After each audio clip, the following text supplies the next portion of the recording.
Welcome back to the McMahon Group, everyone. You know, at some point in all of our lives, we're going to most likely have to deal with this. One of your loved one, maybe your parents or your grandparents, can no longer live on their own, and they're going to need some assisted living. But how do you go about that? I know I'm dealing with it right now with my aunt and uncle, and I'm quite a deer in the headlights about it, frankly.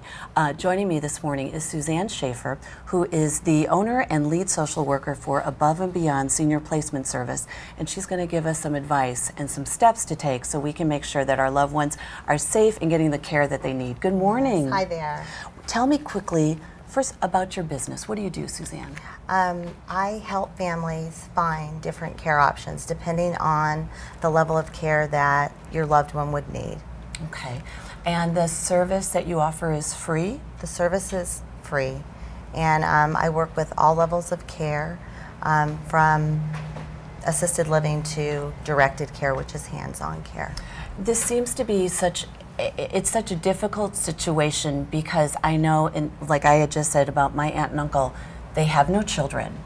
And so at one point, and we're the only ones that out of the entire family are living here in town, at what point do we start to come to them to discuss something like this? Because it's very touchy, it's very, uncomfortable, and it's one of those topics you just don't want to go there. Yes. Depending on what's going on with your loved one, if you're noticing things while they're in home and taking care of themselves that they're not able to manage anymore, that's a good time to mention if they want to look even to assisted living or an apartment where there is some care there. Lots of times it takes a crisis for a family to call, and then the realization of it is even more. Yeah. So. And when you mention crisis, that's exactly what happened Yes. to us, and everybody here at the station knows 2 weeks ago, my aunt and uncle, both, not one, but both of them, had fallen in their home. Oh, gosh. And I was supposed to take them to a doctor's appointment on Monday. They had been down for 2.5 Yes, days. and I deal with that a lot. And I thought, oh my God. And they always had mentioned that they never really wanted to go to an assisted living Right. facility. They would rather have had somebody come into their home to Yes. help them. And now my uncle is suffering from Alzheimer's, and my aunt has some of her own problems. But I think if they wanted an in-home provider, this could have helped them 2 years ago, but not necessarily now. So when I Right. say we're complete deer in the headlights. I mean, it was a crazy scene. Between two ambulances there, the fire truck had to come and open the door, and he broke his shoulder and his arm because the nightstand had landed on top of him. We couldn't get in touch because of the phone was off the hook. Yes.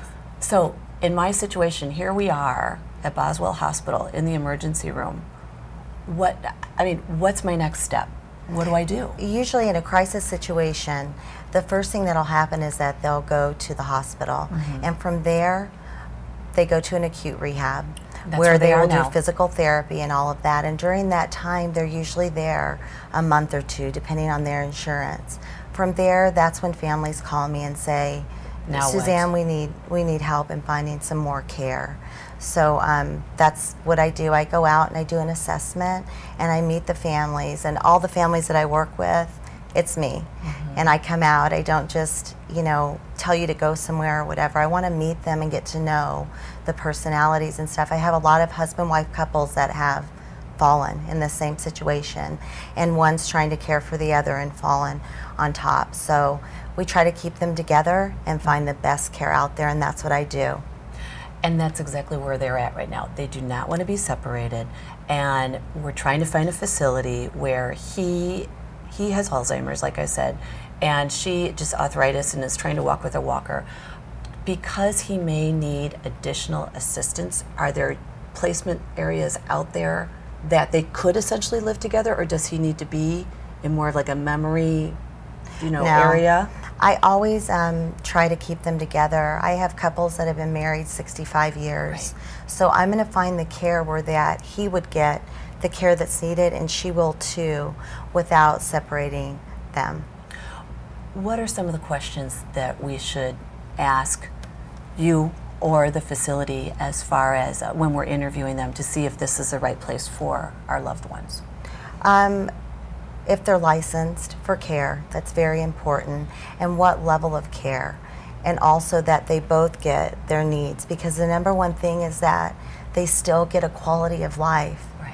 Even though that they need care, we want to give them a life, so we just don't want them in a room and not having activities and not having things to do, and find out about them and what their interests are and never compromising. The number one thing is I specialize as the best care and then all those other things, and that's why it's so important to have somebody help you find something, because there's so many options. There's thousands of options out there and it's overwhelming.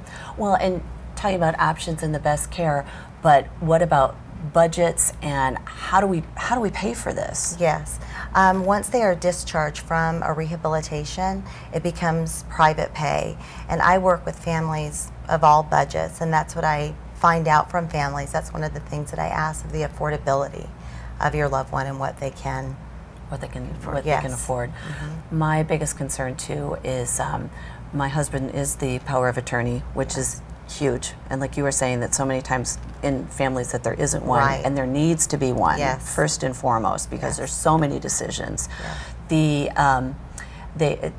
We're just, again, still just deer in the headlights, and what I'm wondering is, what about the trust and the safety of the caretakers? That's my biggest concern too. Is, I mean, I want to put them in a good place, but I want to make sure that they're taken care of, and I can trust the people who are taking care of them. Yes. With your home health agencies that go in, they will have their licensure and all that. If you have somebody like me and finding the care after 18 years, I just have that advantage of knowing who is doing incredible care and that they're in a safe environment. Thank you so much for joining Oh, us, Susanne. thank We you. appreciate it. And if you would like to get in touch with Susanne, please do so. And she is offering a free service to help you find a home for your loved ones. We'll be right back after this.